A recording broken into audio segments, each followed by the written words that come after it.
जय हिंद दोस्तों, कैसे हैं आप सभी। आई होप आप सभी बहुत अच्छे होंगे। आप लोगों के लिए बहुत बहुत ज्यादा एक गुड न्यूज है। बहुत ही जल्द आपका यूपी पुलिस कांस्टेबल का रिजल्ट आने वाला है। तो सबसे पहले तो आप लोगों को कॉन्ग्रेचुलेशंस। आप लोगों का सपना जो है वो बहुत जल्दी पूरा होने वाला है। साथ ही साथ जो बच्चे अभी तक रनिंग की तैयारी में नहीं लग रहे, तो तुम मत करो, मरो, देखते रहना आराम से बैठ के कि हाँ मेरा होगा या नहीं होगा। जब होगा तो तब कर लेंगे, तो तब तुम कर लेना। आप लोगों के रिजल्ट के तुरंत बाद आपका डीवीपीएसटी हो जाएगा। डीवीपीएसटी के तुरंत बाद आपकी रनिंग स्टार्ट हो जाएगी। अब डीवीपीएसटी में आपको कौन कौन से डॉक्यूमेंट्स की जरूरत होगी, बहुत सारे बच्चों को डाउट्स हो रहे हैं। बहुत सारे बच्चे ऐसे हैं जो मतलब जब मैं भी चेकिंग पे थी तो बहुत सारे बच्चे ऐसे थे जिन्होंने अपने आधार कार्ड में भी नाम चेंज नहीं कराया हुआ। वो नाम आधार कार्ड में कुछ लिखा हुआ है, यहाँ पे कुछ लिखा हुआ है, ना तो तुमने फोटो अपडेट कराई हुई है, ना ही तुमने नाम अपडेट कराया हुआ है। तो ये सारी चीजों के बारे में भी आज डिस्कस करेंगे। कुछ बच्चे ऐसे हैं जिनके मेरे पास पर्सनली मैसेज आए कि हमारा फॉर्म भरते समय ही जेंडर चेंज हो गया था। ठीक है, तो उस चीज के लिए आपको क्या करना है, ये बहुत सीरियस इशू है। अगर आपको ऐसा लग रहा हो ना कि कुछ नहीं होगा, ये बहुत ज्यादा सीरियस इशू है और इसकी वजह से आप कट ऑफ से बाहर भी हो सकते हैं और कट ऑफ के अंदर भी हो सकते हैं। तो इस चीज के बारे में भी डिस्कस करेंगे। डॉक्यूमेंटेशन से रिलेटेड वीडियो है, बहुत बहुत ज्यादा इंपॉर्टेंट वीडियो है आप लोगों के लिए। जितने भी लोगों का सिलेक्शन होने वाला है आप लोगों के लिए बहुत ज्यादा इंपॉर्टेंट वीडियो है। तो पूरी वीडियो बहुत ध्यान से देखना, ठीक है। और बिल्कुल भी स्किप करने की वो मत करना, गुस्ताखी, नहीं तो तुम बिल्कुल मारे जाओगे। देखो, यूपी पुलिस की एक वेबसाइट पे यूपी पुलिस चेकलिस्ट करके आती है, डॉक्यूमेंटेशन की एक चेकलिस्ट करके आती है। उस चेकलिस्ट में हमारे सारे डॉक्यूमेंट्स रहते हैं। लगभग 8 के करीब डॉक्यूमेंट्स हैं जो आपके पास होने ही चाहिए।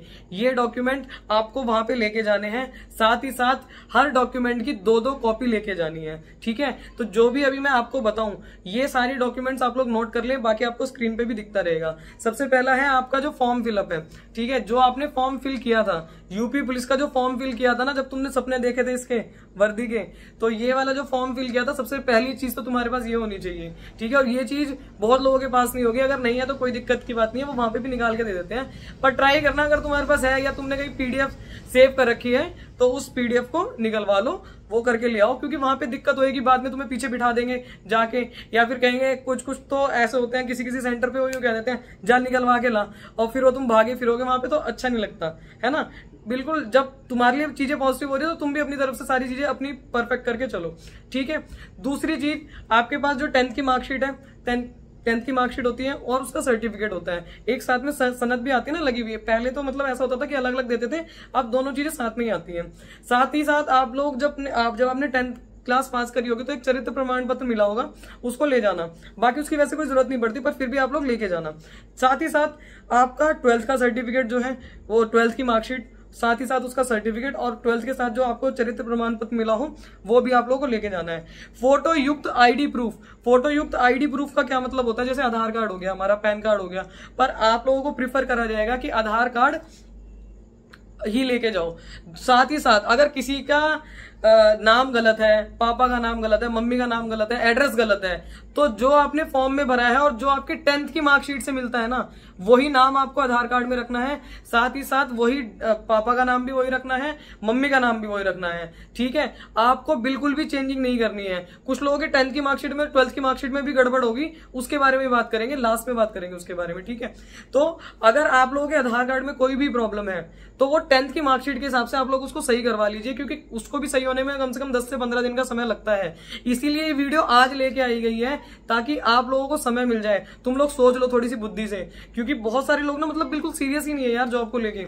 तो अगर कोई भी गड़बड़ आ रही है तो आपको 10th के हिसाब से उसको चेंज करना है बेटा, ठीक है। कोई दिक्कत नहीं आएगी। अगर आपका नाम, जैसे मेरा नाम KAJAL है और मेरा सपोज करो कि 10th क्लास में नाम लिखा हो KAJOL, तो आपको मुझे KAJOL ही कराना पड़ेगा अपना। समझ में आ रही है? आधार कार्ड में जो 10th की मार्कशीट में वही आधार कार्ड में होना चाहिए, ठीक है। दूसरी चीज, आपके पास डोमिसाइल का सर्टिफिकेट। डोमिसाइल का सर्टिफिकेट सिर्फ और सिर्फ उनको लेके जाना है जो आरक्षण का लाभ चाहते हैं, जैसे ओबीसी हो गए, SC हो गए, ST हो गए, EWS हो गए, इन चारों को तो लेके जाना है। साथ ही साथ जो लोग अदर स्टेट के, चाहे अदर स्टेट में आप लोग ST भी हैं, पर यहाँ पे आप लोग जनरल में ही काउंट होंगे, तो आप लोगों को कोई डोमिसाइल की जरूरत नहीं है। और जो लोग यहाँ के जनरल है उन्हें भी डोमिसाइल की जरूरत नहीं है। पर जो लोग OBC हैं, SC हैं, ST हैं और EWS से हैं, उनको डोमिसाइल की जरूरत पड़ेगी। आपको आरक्षण का लाभ लेने के लिए अपना डोमिसाइल सर्टिफिकेट वहां पे दिखाना पड़ेगा। और ये जितने भी तुम्हें ये चीजें बताई जा रही है ना, इन सबकी 2-2 कॉपी तुम्हें करा के लेके जानी है। और क्या करना है ये भी बताया जाएगा अभी, ठीक है। ओबीसी का सर्टिफिकेट जो भी है आपका डेट के साथ होना चाहिए, जो भी जिस भी डेट का मतलब इसमें डॉक्यूमेंट में मांगा गया था फॉर्म भरते समय, वो आपके पास होना चाहिए। साथ ही साथ अगर आप लोग एक्स सर्विस मैन है तो एनओसी का सर्टिफिकेट तो आप लोगों को पता ही होगा, एनओसी का सर्टिफिकेट एक होता है, वो आपके पास होना चाहिए। अब आती है एनसीसी की बात। तो देखो एनसीसी जो है वो इसमें कोई फायदेमंद नहीं है, क्योंकि मेरे पास एनसीसी का C certificate with A grade है, तो मुझे कोई पर्सनली फायदा नहीं मिला। बाकी मतलब जो सेंट्रल वाली जॉब्स होती है उसमें होगा। साथ ही साथ अपने मुस्कुराते खिलखिलाते चेहरे का फोटो 10 फोटो कम से कम लेके जाना। 10 के 8 नहीं होने चाहिए, 10 के 20 हो जाए चाहे। आ रही है बात समझ में? 10 के 8 फोटो ना लेके जाओ, 10 के 20 फोटो ले जा सकते हो। तो ज्यादा लेके जाओगे तो वैसे हालांकि इतने की जरूरत नहीं पड़ेगी, पर फिर भी आप लोग 10 फोटो तो कम से कम लेके जाना ही। और कोशिश करना कि 10 फोटो तो अभी नवीनतम वाले जो तुम्हारे हैं वो ले जाओ। साथ ही साथ जो तुमने फॉर्म फिलअप किया ना, वो वाला फोटो भी तुम लेके जाओ, ठीक है। तो वो भी तुम्हें अगर बाई चांस मांग ले तो वो भी तुम्हारे पास होना चाहिए, ठीक है। अब आती है बात कि कुछ लोगों के जो नाम में जो गड़बड़ आ रही है, जो कुछ लोगों के मेरे पास आया था कि कुछ बच्चों का जेंडर ही चेंज हो गया है, मतलब मेल का फीमेल हो गया, फीमेल का मेल हो गया फॉर्म भरते समय ही। तो देखो तुम अभी तो तुम पेपर दे आए हो, अभी तो कोई दिक्कत नहीं है, पर अभी तुम्हारे पास समय है। तुम लोग भर्ती बोर्ड जाओ, वहां पे जाके उनको एक एफिडेविट दो कि मेरे नाम पे ऐसे ऐसे हो गया था और मैं अब ऐसे ऐसे मतलब मैं ये हूं और मेरा वहां पे ये लिखा गया है। तो ये जब तुम जाके दोगे ना, मान लो लड़कों की कट ऑफ तो ज्यादा जाती है, लड़कियों की कट ऑफ कम जाती है। तुम आ गए मान लो फीमेल वाली कैटेगरी में, तुम्हारा नाम तो आ गया पर तुम्हारा नाम आ रहा है फीमेल वाले में, तुम ढूंढते फिर रहे हो मेल वाले में, तो उसमें तुम्हारी गड़बड़ हो जाएगी, ठीक है। तो आप लोग अगर ऐसा कुछ भी हुआ है तो भर्ती बोर्ड जाइए, उसको चेंज करवाइए, उनको एप्लीकेशन दीजिए या फिर उनको मेल तो कर ही दीजिए कम से कम, ठीक है।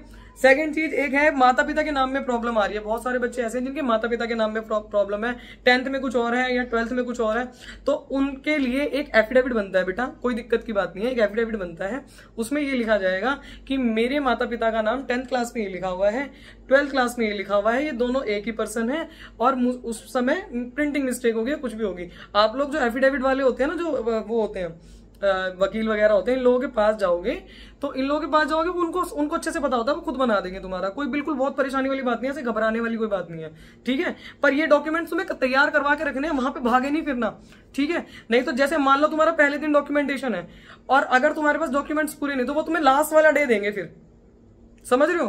तो जो भी वीडियो देख ले, और नलायको अगर तुम में से कोई मुझे मिल गया वहां पे कि हमने तुम्हारी वीडियो तो देखी थी पर हमने कुछ अप्लाई नहीं करा, तो तुम्हें वही चांटे लगेंगे। आ रही है बात समझ में? दूसरी चीज, ये जितने भी डॉक्यूमेंट्स मैंने आपको बताए, अभी मैंने आपको बताया कि फॉर्म फिलअप एक आप लोगों को लेके जाना है, 10th का सर्टिफिकेट, 10th की मार्कशीट उसका सर्टिफिकेट, 12th की मार्कशीट उसका सर्टिफिकेट, फोटो युक्त आधार कार्ड लेके जाना है, डोमिसाइल लेके जाना है जिन लोगों के पास है, ओबीसी का सर्टिफिकेट, एससी का सर्टिफिकेट, एसटी का सर्टिफिकेट या ईडब्ल्यूएस का सर्टिफिकेट, जो भी है, एक्स सर्विसमैन एनओसी लेके जाएंगे, एनसीसी वगैरह का हो तो ले जाओ। इन सब को तुम्हें 2-2 कॉपी करानी है सबसे पहली बात तो।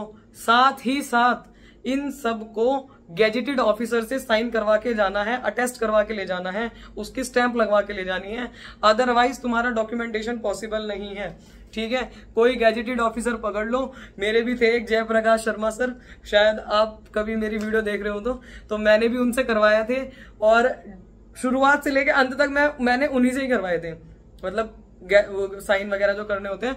तो आपको कोई गैजेटेड ऑफिसर पकड़ना होगा जो आपके साइन कर सके, और ये बहुत ज्यादा जरूरी है। जो प्रिंसिपल होते हैं, हमारे प्रधानाचार्य होते हैं स्कूलों के, वो भी कर देते हैं, तो आप उनसे भी करा सकते हैं, ठीक है। या फिर आपके यहाँ पे कोई संभ्रांत व्यक्ति हो जो अच्छी पोजीशन पे हो, अच्छी पोस्ट पे हो, आप लोग उनसे भी करा सकते हैं।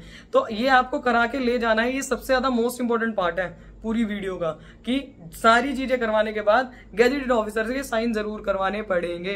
अब यूं मत कहना, बहुत सारे लोग तो ऐसे कहते हैं मैं मतलब एक के मैं कमेंट पढ़ रही थी, हालांकि उसने कैरेक्टर सर्टिफिकेट का गलत बताया उसने, पर वो यूं कह रहा मैं कैरेक्टर सर्टिफिकेट प्रधान से तो नहीं बनवा सकता, मेरी तो लड़ाई चल रही है। अरे अभी इस समय किसी से लड़ाई मत करो, इस समय किसी से भी लड़ाई मत करो। अगर एक जगह भी तुम्हारे मुकदमे में नाम लिख गया ना, एक जगह भी अगर तुम्हारा मुकदमे में कहीं पे भी नाम लिख गया और तुम्हारे खिलाफ लग गई चार्जशीट, तो तुम गए, वेरिफिकेशन नहीं होगा तुम्हारा, घूमते रहना, हांटते रहना इधर से उधर, ठीक है। तो कोई कुछ भी कह रहा ना, कोई तुम्हारे मुंह पे गाली भी देके जा रहा है ना, उसे कह दो कोई बात नहीं, जा बाद में देखेंगे, अभी नहीं, अब ये समय नहीं है, किसी से लड़ाई झगड़ा नहीं करना। कोई बुला रहा है, चाहे तुम्हारा कितने सगा यार है, कोई फोन करके कह रहा है नहीं जाना, किसी के भी पास मत जाना। हाथ जोड़ के विनती है, सच में हाथ जोड़ के विनती है। इस समय पे सबसे ज्यादा बच्चे जो है ना, बहुत सारे बच्चों के खिलाफ मैंने लास्ट टाइम पे भी देखा है, यूपीएससी के टाइम पे भी देखा है, बहुत सारे बच्चों के खिलाफ ऐसे मुकदमे लिख गए थे, और छोटे छोटे मुकदमे थे, 323, 504, 506 के, पर उसमें चार्जशीट लग गई। उनको बहुत ज्यादा दिक्कतें हुई हैं। तो वो दिक्कतें आपको ना फेस करनी पड़े, इसीलिए आपको ये चीजें समझाई जा रही हैं। हम चाहते हैं कि जितने भी लोग हैं, व्यूअर्स हैं, और जिन्होंने जेन्युइनली मेहनत करी है, उनका होना चाहिए। क्योंकि जब जॉब नहीं लगती ना, तो वो जो दर्द है वो हमने सहा है भाई, हमें पता है कि कितनी मेहनत करनी पड़ती है। हम नहीं चाहते कि आपको इतनी मेहनत करनी पड़े। आ रही है बात समझ में? तो आप लोग कमेंट कर सकते हैं, आप लोगों के कमेंट्स का स्वागत है। आपको कोई भी डाउट आ रहा है, कोई चीज ऐसी रह गई हो मेरे से वीडियो में, तो वो आप लोग मुझे बता देना। अगर कोई आपको जो भी डाउट हो रहा है, आप लोग पूछ सकते हैं। आपकी कमेंट्स का पूरा स्वागत है। चैनल को सब्सक्राइब कर लेना अगर मन करे तो, और लाइक कर देना, शेयर कर देना जरूर अपने दोस्तों के साथ, जो भी डीवीपीएसटी के लिए जा रहा हो, जिसका भी यूपी पुलिस में आने के तुम्हें लग रहा है कि चांस है, उसको जरूर शेयर करना। ठीक है, जय हिंद।